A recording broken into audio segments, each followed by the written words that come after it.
Hunting boots are a critical component of any successful hunt. Whether walking a short distance to your blind or trudging miles through rugged terrain, your feet are carrying the load. Without the right boots, you could give up early and lose out on that trophy just over the ridge. At Midway USA, we make selecting boots for your next hunt easier. With just a few clicks of a mouse, you can decide on what's important, like waterproofing, insulation, size, width, and savings. For just about everything for shooting, hunting, and the outdoors, check out MidwayUSA.com. Midway USA brand product designers have one straightforward goal: develop high-quality, technically sound products and deliver them to customers at reasonable prices. If you are immersed in the shooting sports industry and pay close attention to every single detail, you know our products are built right and stand up to everyday use. Who has shooting mats and range bag systems to hunting clothing and just about everything for the outdoors? Log on and shop 24/7 with super fast shipping. MidwayUSA.com.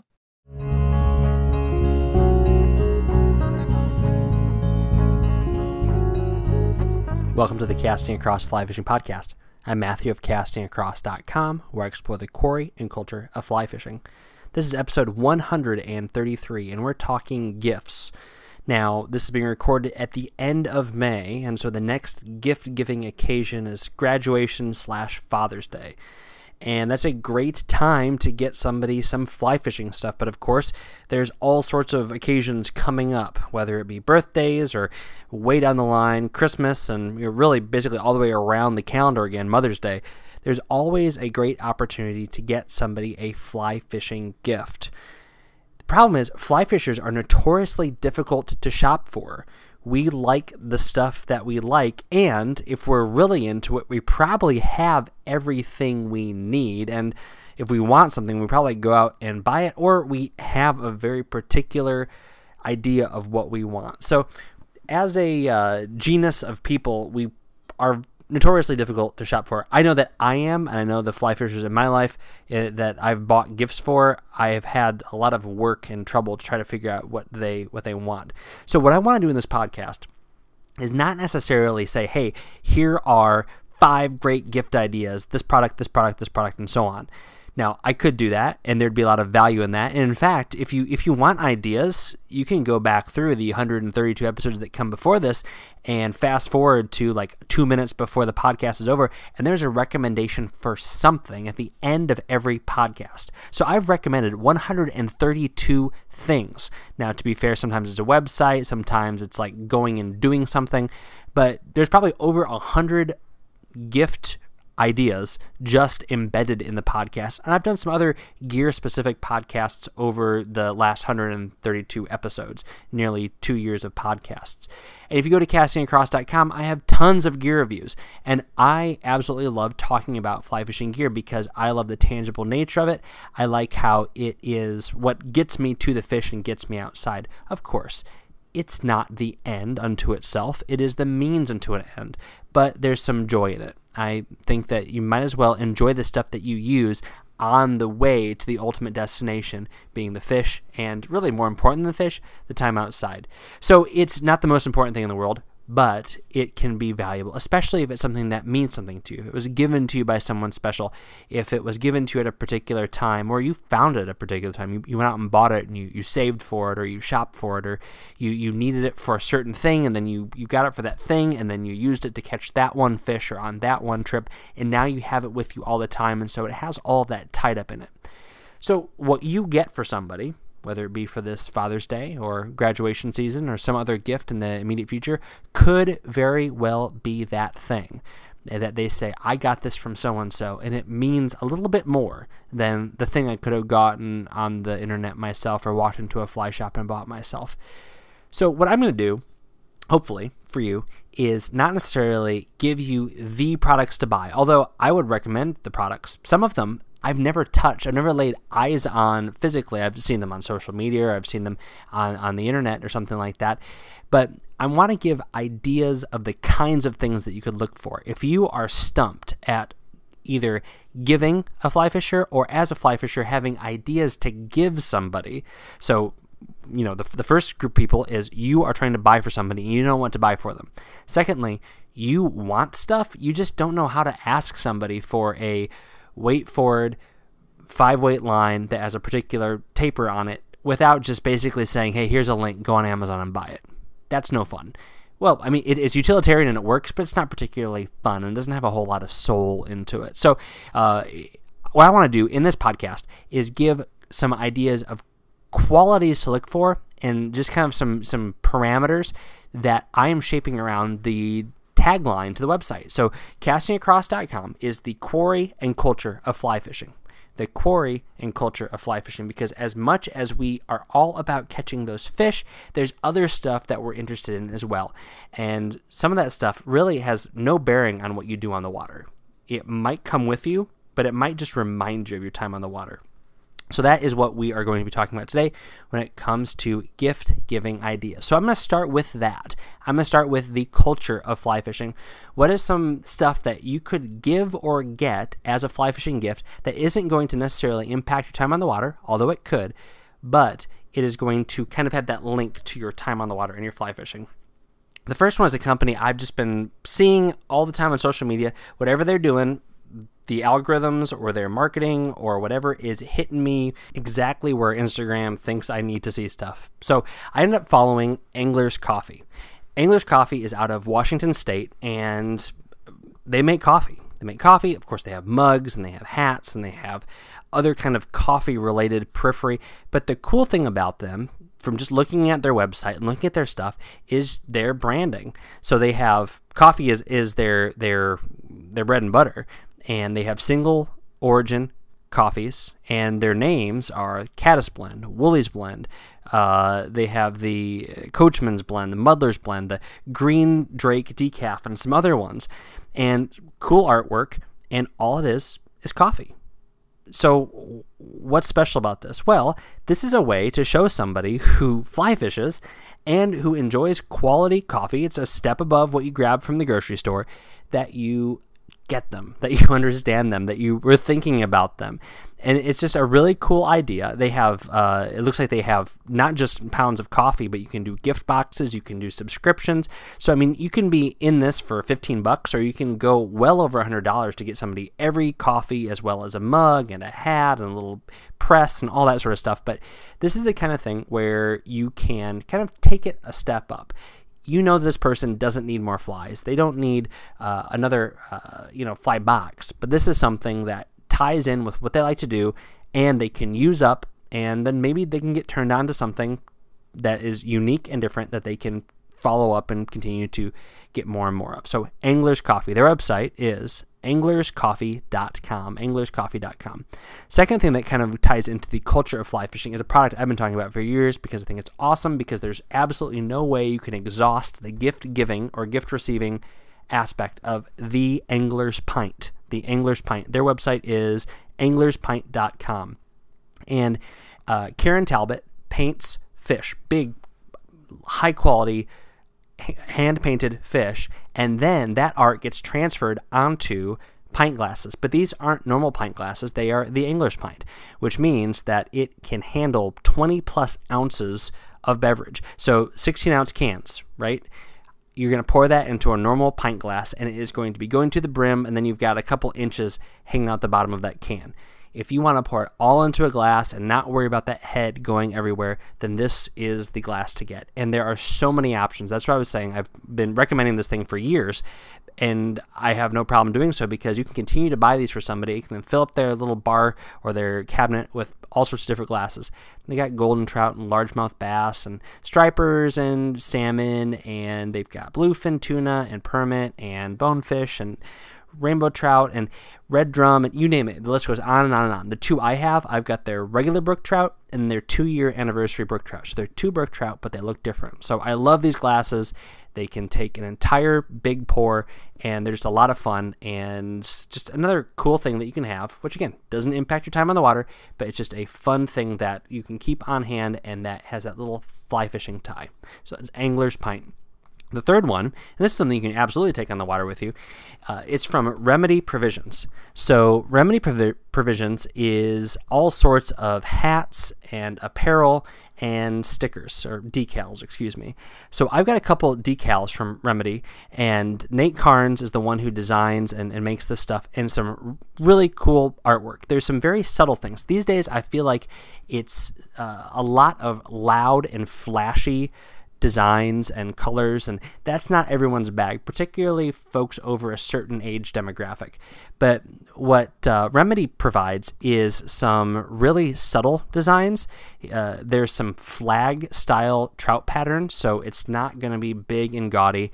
There's some other fun stuff, like I have a sticker of the hillbilly brook trout. It's a brook trout with a hat with a feather in it, smoking a corncob pipe with a jar of moonshine in its fin. And I've got that on one of my Yeti cups. It's just lots of fun stuff. And the hats also that he sells are really everything from a little bit loud to incredibly subtle but different. It's the kind of stuff that doesn't scream, I'm going to catch a brook trout, but for people who know, look at that and they say, that's a really cool brook trout pattern.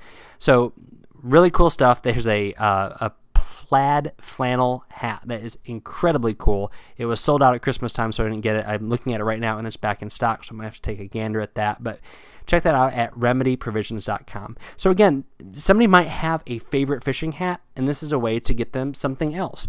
Or you can find some decals. If they've got a really nice Yeti cooler, you can get them some high-quality stickers. This is above average, like quality and design, that they can throw on their cooler or their cup or their car, if that is this kind of thing that they do. And it's just, again, a little bit different, a little bit off the beaten path from the kind of normal run-of-the-mill stuff that you see. And again, and this is like legitimate stuff. It's not coming out of a factory. It's not coming from overseas. This is being designed and created right here by somebody who fly fishes. So that is the culture side of it. Let's shift over to the quarry. So some actual gear that is stuff that you use to catch fish.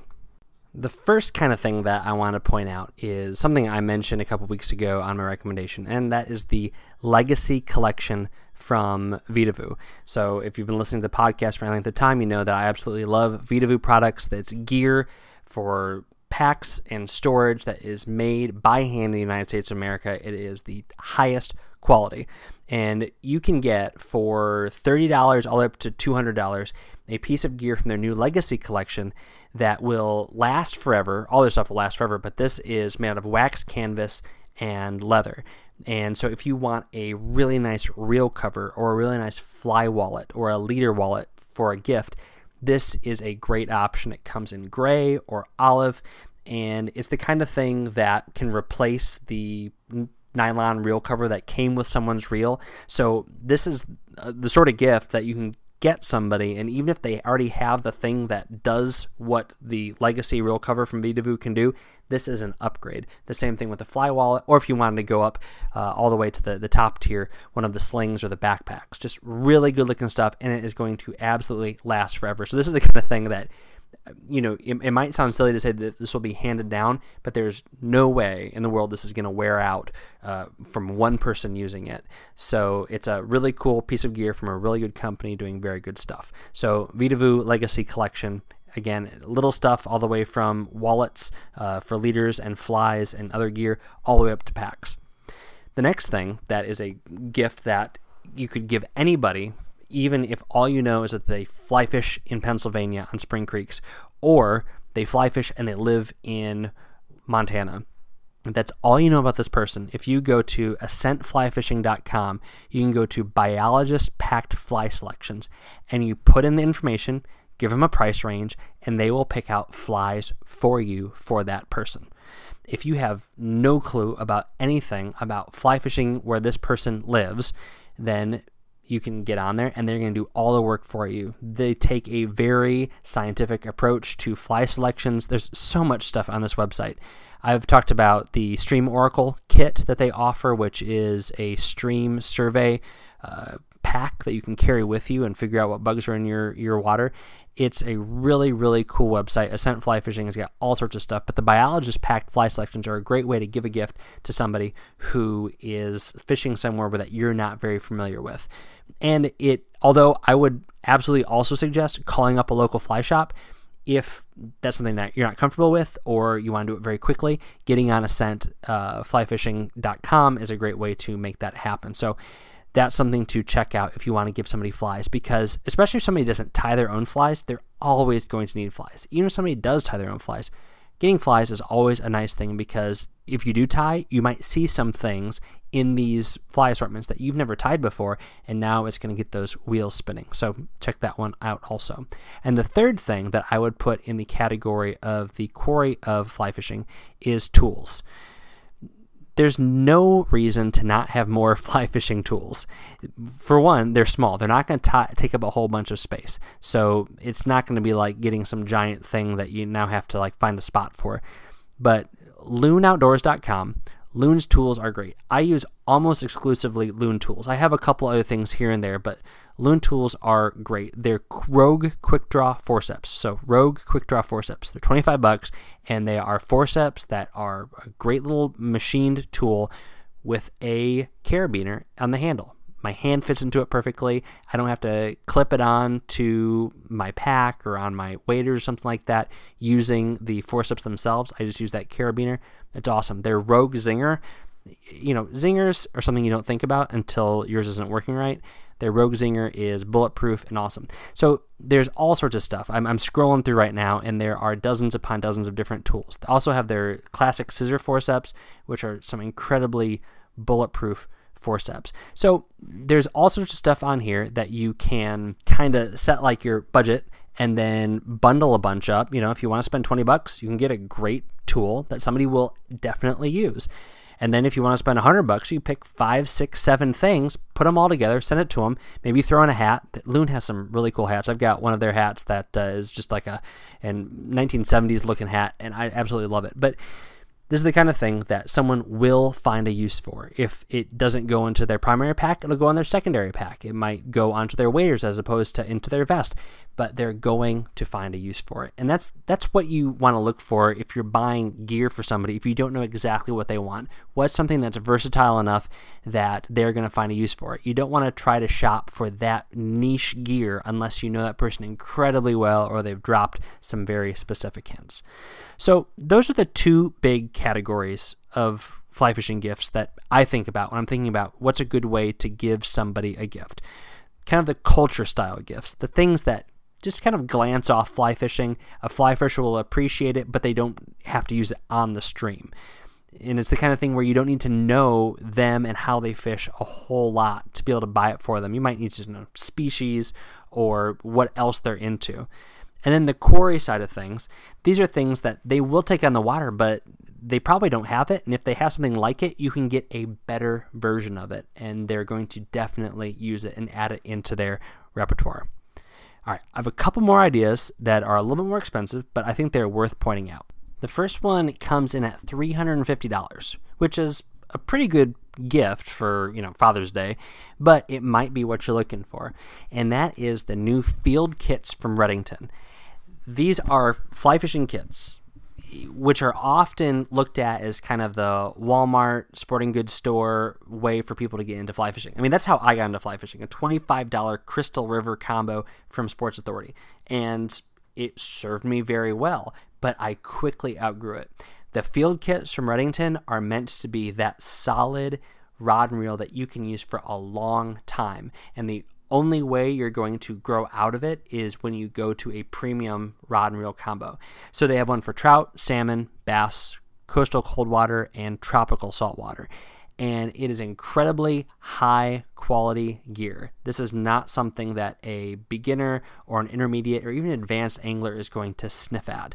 You're really going to have to be looking for a very particular kind of rod and reel to say, this is not what I'm looking for.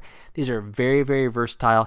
I actually have the coastal cold water kit, and it is a great little 9-weight but it's a rod that I can bomb out huge cast out into the surf in New England as I'm chasing stripers, big behemoth reel, and some high quality Rio line. And to me, that's the most impressive thing about these field kits is they use some of Rio's best fly line. I like Rio line, so it was great to see that that is what Redington is putting on these combos. So if somebody that you know is, for example, a trout angler, but they live a couple hours from the coast, then this is a great way to say, hey, here's a way for you to get started in fishing saltwater. Or if it's someone who is a bass angler and they have talked about getting into trout fishing, this is a way to make that transition without having to piece it together. But it is an excellent value for what it is, and it's the kind of thing that an intermediate to advanced angler is still going to get a lot of use out of. Like I said, I love the coastal cold water kit. I have lots of other saltwater gear, but this is something that I've turned to quite a bit already this season as I've been chasing stripers. So that's a thing. The last thing I want to mention, and of course that's over at Redington.com. The last thing that I want to mention is trips. You can always help somebody go somewhere, and you can give them money towards a guide. You can call up a guide and organize something, and those are wonderful options for gift giving. But what I've talked about before, and I think is a really cool way to give an experience, is to do a DIY thing, and you put a lot of the component pieces together, and then you bring them in either at the end or towards the end and say, hey, I got clearance from your wife or from your husband or from your family or from your employer. We're going to go do this weekend. I've already booked this place to stay. We're going to fish here. Let's plan this together. Or here's these days. I'm going to pay for it. I'm going to pay for, or, I'm going to pay for our lodging, or I'm going to pay for the food or whatever. I want to do this together. And what that does is the gift is beyond a thing. And for a lot of us, we don't need more things. Everything I talked about earlier in the podcast is legit. I'm not saying that that's, off the table, but we don't need that stuff. It's nice to have it. We just don't need it. But what we could always use more of is nights away with good friends, weekends doing something that we don't normally do, the kind of thing that we might need a little bit of poking and prodding to actually put down work, put down house projects, and go out and fish, hang out on a cabin front porch somewhere, talking late into the night. Those are the kind of things that we're not going to necessarily put on a wish list, but they're absolutely going to be the things that we hang on to and remember for much longer than a gift card or some little tchotchke that gets put on a shelf. Not that those things don't matter, but experiences oftentimes are much more important and much longer lasting. So there's lots of ways that you can do it. Like I said, you can either bring them in at the beginning, bring them in at the end, and that person's kind of paradigm for life. If they are kind of a control freak, maybe it'd be better to bring them in at the beginning. But if there's somebody who all they need is an excuse to go, then put the whole thing together and then effectively kidnap them. Make sure they have the right gear. I think that would be the only reason I would really get agitated by that, is if I didn't have my right gear ready. But consider doing that for somebody that you want to really give a good gift to this season. So is there any particular thing that you think would be an awesome gift recommendation? If so, let me know. Matthew@castingacross.com. I know we all have our favorite gear. We all have our favorite fly fishing gifts. But if there's something that fits maybe into that quarry or that culture category that would be worth me mentioning in one of my recommendation segments coming up on a podcast, let me know. I'd love to hear it. So again, Matthew@castingacross.com. This week on the website, 2 articles. The first one is called The Trout of Ruined Expectations. The Trout of Ruined Expectations. And real quick, just a little business here. My website is being squirrely with when it is sending out notification emails for new posts. It's been sending them out in the afternoon, so I can't imagine that's bothering anybody, but just in case anybody's wondering, I'm on it. Well, at least I'm aware of it, and we'll see what we can do about tomorrow's post. So the Trout of Ruined Expectations is talking about how I was thinking that a river got messed up by some beaver activity in the wintertime, and that couldn't have been further from the truth because I had an awesome day of fishing last week. So I kind of explore that, how we have expectations that we build up in our heads, and it doesn't always materialize in the way that we think it does. And usually what gets ruined isn't so much our experience, but it is this kind of false expectation that we build up. So if that doesn't make any sense, read the article, and then it will make sense. Wednesday's article is called Fly Fishing the Wrong Way. Fly Fishing the wrong way.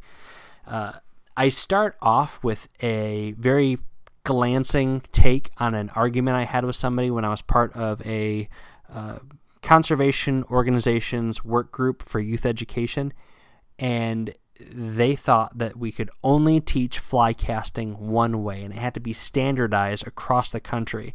And I just couldn't even comprehend the logic behind that, knowing that you have left-handed kids and right-handed kids, and kids that are going to be fishing for trout in big rivers, and kids that are going to be fishing for trout in little tight rhododendron streams. And it just, having taught fly casting, I know that there's some principles you need to communicate, but to say this is the way you cast without being hands-on with a student, it just didn't make any sense to me.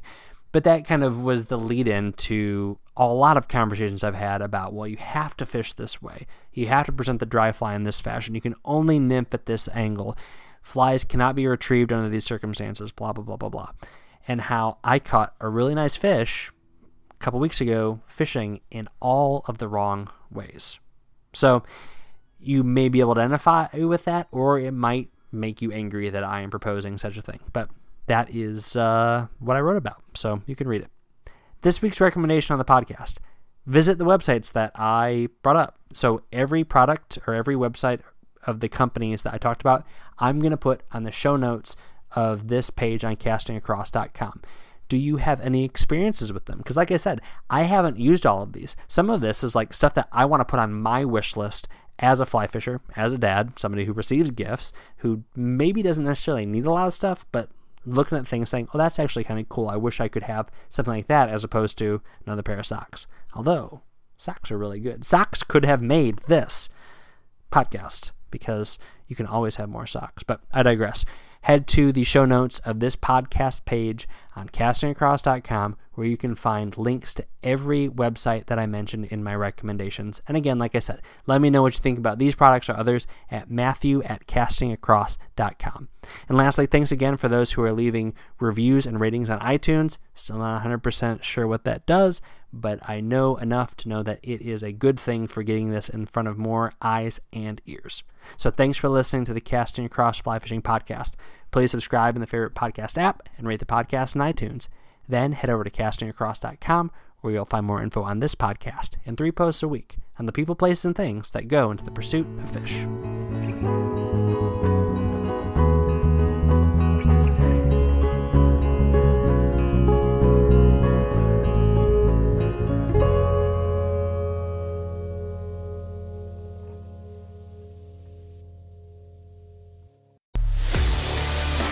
A life that has the stories to back it.